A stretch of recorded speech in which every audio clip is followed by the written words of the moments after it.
partager un peu la parole de Dieu. Et il a été question de la vérité. En fait, pourquoi la Bible, et c'était ça un peu l'argument, parce qu'il y avait une personne dans l'étude qui disait, ben, elle, bon, si elle rencontre les hindous, les musulmans, ben, si eux ne confessent pas que Jésus est venu dans la chair, ce sont des faux prophètes. Parce que le livre de Jacques nous dit cela. Donc, bon, c'était un peu dur pour les autres, mais au fait, je comprends ce qu'elle voulait dire, même si ça n'a pas été dit avec un peu beaucoup de tact. Mais laissez-moi vous dire que la Bible, c'est le livre au-dessus de tous les livres. Il n'y a pas un livre comparable à la Bible.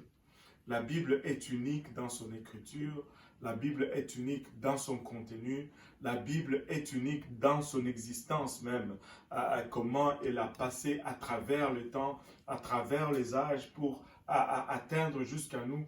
La Bible est unique dans son approche. Il n'y a pas un livre qui est comparable à ce livre merveilleux ou cet ensemble de livres merveilleux qu'est la Bible. Maintenant, il y a plusieurs livres qui prétendent nous montrer le chemin là dans le monde. Les musulmans ont le Coran, les bouddhistes ont je ne sais pas quoi, les hindous ont je ne sais pas quoi. Il y a plusieurs espèces de livres pour eux, mais laissez-moi vous dire, il n'y a aucun qui se compare à la Bible. Une des premières choses que la Bible a de particulier, que tous les autres livres n'ont pas, c'est que la Bible est imprégnée dans l'histoire de l'humanité.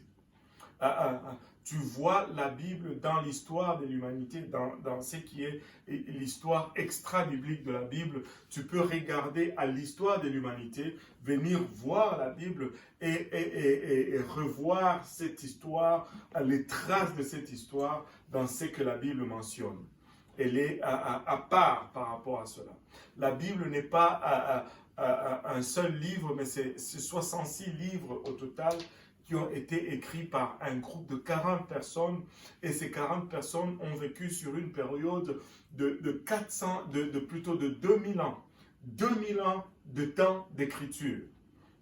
Du premier écrivain jusqu'au dernier, il y a 2000 ans de temps d'écriture. 1500 ans pour l'Ancien Testament, 100 ans pour le Nouveau Testament, mais entre les deux, il y a un gap ou un intervalle de 400 ans de silence, 400 ans durant lesquels il n'y a rien qui a été écrit.